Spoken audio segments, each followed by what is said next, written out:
২০২৪ সালে নতুন করে আরো ভূমি আইন পাস হচ্ছে এবং পূর্বে অর্থাৎ গত বছর সেপ্টেম্বর মাসে যে ভূমি অপরাধ প্রতিরোধ ও প্রতিকার আইনটি পাস হয়েছিল, এছাড়া ভূমি ব্যবহার সত্ত্ব আইন পাস হয়েছিল। অর্থাৎ নতুন নতুন অনেকগুলো আইনই পাস হচ্ছে এবং এই প্রত্যেকটা আইনের উদ্দেশ্য হচ্ছে জমি জমার ক্ষেত্রে স্বচ্ছতা নিয়ে আসা এবং সাধারণ জনগণের ভোগান্তি দূর করা। এরই ধারাবাহিকতায় বর্তমানে আপনি যদি কোনো জমি ক্রয় করে থাকেন বা ২০২৪ সালের ভিতরে যদি আপনি কোনো জমি ক্রয় করতে চান, সেক্ষেত্রে রেজিস্ট্রেশনের সময় আপনাকে মানতে হবে কিছু নিয়ম। এই নিয়মগুলো যদি আপনি সঠিকভাবে মানতে পারেন, তাহলে পরবর্তীতে সারা জীবনের জন্য আপনি নিশ্চিন্তভাবে ওই জমির মালিকানা ধরে রাখতে পারবেন। এমনকি আপনার অনুপস্থিতিতে আপনার পরবর্তী ওয়ারিশদেরও কোনো ধরনের সমস্যার মুখোমুখি হতে হবে না। কিন্তু আপনি যদি নিয়মের বাহিরে যে কোনো লোভের বশবর্তী হয়ে বা কোনো বিষয় যাচাই বাছাই না করে যদি কোনো জমি ক্রয় করেন এবং সেই জমি ক্রয় করার পরবর্তীতে রেজিস্ট্রেশন করতে যেয়ে যদি আপনি ভুল করে থাকেন, সামান্য ভুলে দেখা যাচ্ছে যে আপনার সমস্ত টাকাগুলো কিন্তু পানিতে পড়বে। যার কারণে আপনাকে অবশ্যই রেজিস্ট্রেশন করার সময় এই লক্ষ্য বিষয়গুলো বিবেচনায় নিয়ে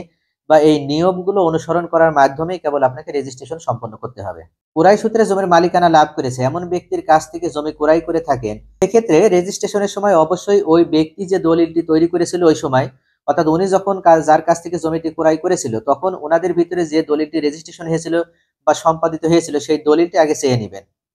এরপর আপনি নিজে অবশ্যই দলিলটি পড়ে দেখবেন যে দলিলে কোথাও কোনো ভুল ভ্রান্তি আছে কিনা। যদি আপনি সঠিকভাবে দলিলটি না পড়তে পারেন, সেক্ষেত্রে দলিল পড়তে পারে এমন কোনো ব্যক্তির কাছে দলিলটি নিয়ে যাবেন। এরপর আপনি দলিলটি পড়ার মাধ্যমে যাচাই বাছাই করে দেখবেন যে উনি যেভাবে দলিলটি রেজিস্ট্রেশন করেছে সেখানে মালিকানার কোনো ধরনের ভুল ভ্রান্তি আছে কিনা, বা আপনি যে দাগ নাম্বার ধরে জমিটি ক্রয় করছেন সেই দাগ নাম্বার অনুযায়ী দলিলের সঠিক দাগ নাম্বার সন্নিবেশিত আছে কিনা,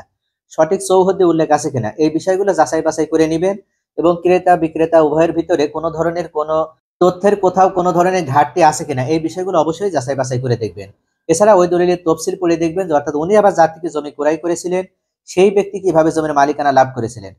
এই বিষয়গুলো আপনি যাচাই বাছাই করে নেবেন এবং সঠিক একটি বায়া দলিল বা ওই দলিলটি আপনি উপস্থাপন করার মাধ্যমে কেবল দলিলটি আপনার জমি আপনি রেজিস্ট্রেশন করতে যাবেন। এরপর অবশ্যই যার থেকে জমি ক্রয় করছেন সেই ব্যক্তি যদি একজন হয় তাহলে তার ছবি লাগবে, তার ভোটার আইডি কার্ড লাগবে এবং সর্বশেষ যে রেকর্ড হয়েছে আপনার এলাকায় সেই সর্বশেষ রেকর্ডীয় খতিয়ান লাগবে। এছাড়া উনি যে দলিল অনুযায়ী জমির মালিকানা লাভ করেছিল বা ক্রয় সূত্রে যে দলিল অনুযায়ী জমির মালিকানা পেয়েছিল সেই দলিল উনি নামজারি করেছে কিনা সেই নামজারি বা প্রস্তাবিত খতিয়ান। এছাড়া পরবর্তীতে উনি খাজনা প্রদান করেছেন সেই খাজনা প্রদানের মেমো বা রসিদ বা চেক, এই দাখিলা অর্থাৎ এই কাগজগুলো সম্পূর্ণ আপনি তার থেকে চেয়ে নেবেন এবং যেদিন জমি রেজিস্ট্রেশন হবে সেই রেজিস্ট্রেশনের দিন ওনাকে এই কাগজগুলো সঙ্গে করে নিয়ে আসতে বলবেন। এই বিষয়গুলো আপনি নিশ্চিত হওয়ার মাধ্যমে কেবল জমি রেজিস্ট্রেশন করতে যাবেন। তাহলে আপনি যদি ক্রয় সূত্রে জমির মালিকানা পেয়েছে এমন ব্যক্তি থেকে জমি ক্রয় করতে চান এবং সেই সেই জমি ক্রয় করার পর যেদিন দলিল তৈরি করতে যাবেন বা জমি রেজিস্ট্রেশন করতে যাবেন, অবশ্যই এই ডকুমেন্টস গুলো ওনাকে সাথে করে নিয়ে আসতে বলবেন। আর এই বিষয়গুলো নিশ্চিত হতে হবে আপনাকে আগে থেকেই। এরপর আপনি যদি উত্তরাধিকার সূত্রে জমির মালিকানা লাভ করেছে বা ওয়ারিশান সূত্রে জমির মালিকানা পেয়েছে এমন কোনো ব্যক্তি থেকে জমি ক্রয় করতে চান, সেক্ষেত্রে আপনি অবশ্যই জমি ক্রয়ের পূর্বে যাচাই বাছাই করে দেখবেন যে সঠিকভাবে উনি যে জমিটা বিক্রয় করতে চাচ্ছে ওই জমিতে ওনার অংশ আছে কতটুকু।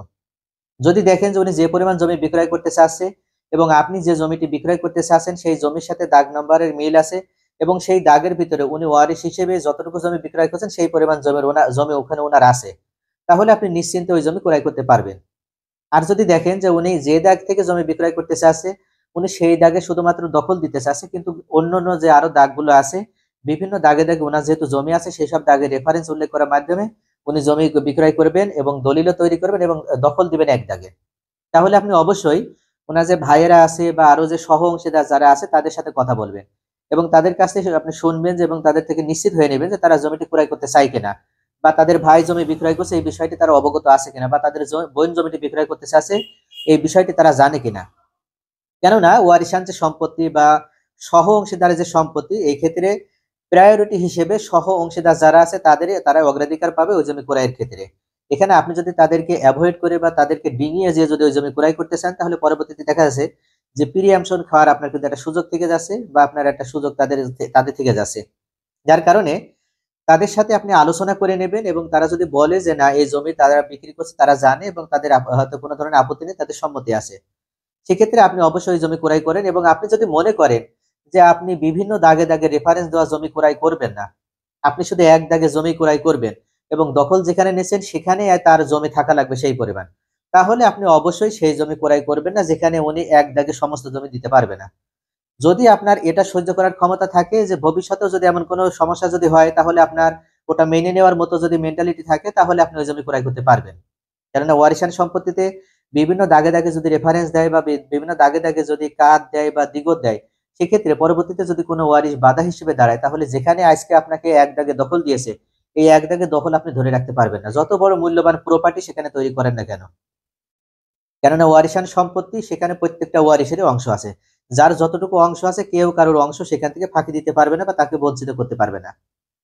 তাহলে অবশ্যই আপনাকে বিষয়টি আগে থেকে অবগত হতে হবে এবং আগে আগে থেকে সতর্ক হতে হবে এবং বিষয়টি মাথায় নিতে হবে যে আপনি যে জমিটা ক্রয় করতে চাচ্ছেন সেখানে যতটুকু জমি তার আছে সেইটুকু ক্রয় করবেন, নাকি সে তার থেকে বেশি ক্রয় করবেন এবং যেখানে যেখানে রেফারেন্স উল্লেখ করবে তাতে আপনার কোনো অসুবিধা নেই, তাহলে আপনি চাইলে ক্রয় করতে পারেন।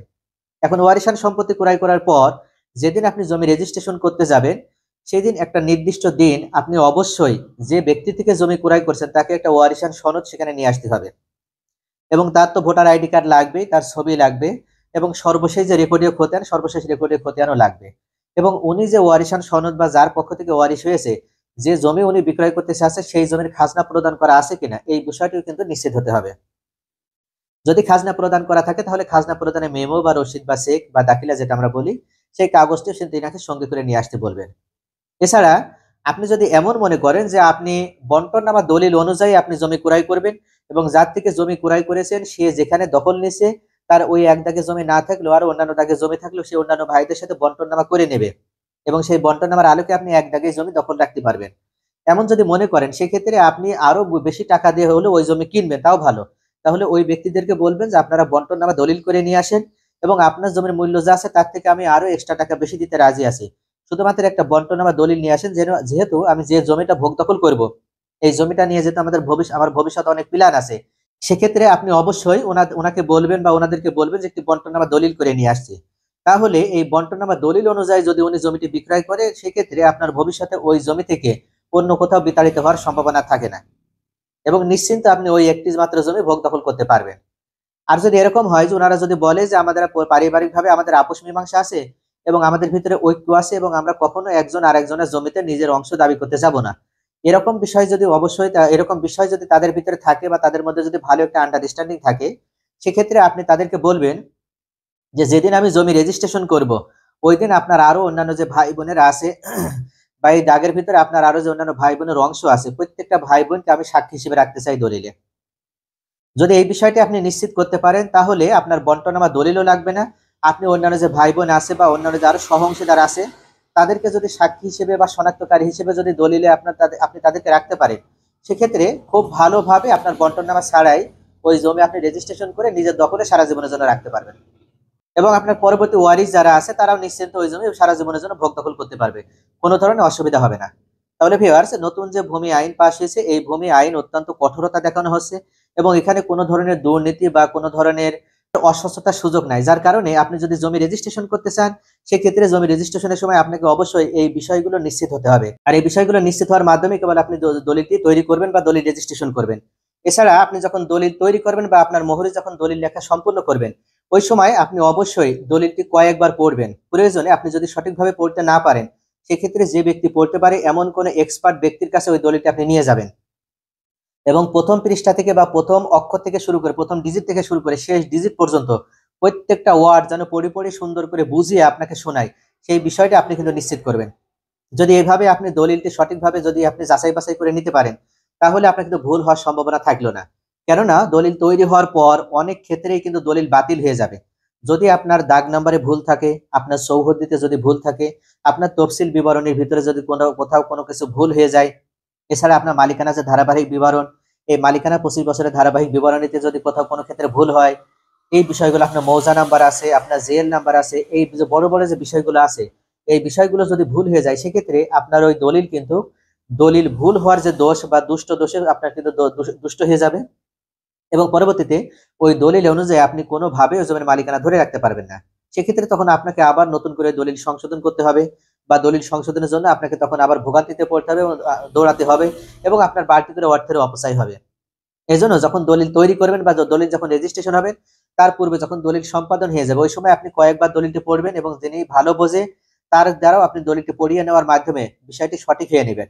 যখন সঠিক বলে বা আপনার কাছে মনে হবে এবং কোথাও কোনো ধরনের ভুল যখন খুঁজে না পাবেন, তখন কেবল দলিলটি রেজিস্ট্রেশনের জন্য আপনি সাব রেজিস্ট্রারের কাছে ওই দলিলটি মোহরের দ্বারা জমা দিবেন। আর এই প্রসেসগুলো যদি অবলম্বন করতে পারেন, সেক্ষেত্রে আপনি সঠিকভাবে একটি সঠিক দলিলের মাধ্যমে সারা জীবন আপনার ওই জমি আপনি ভোগ দখল করতে পারবেন।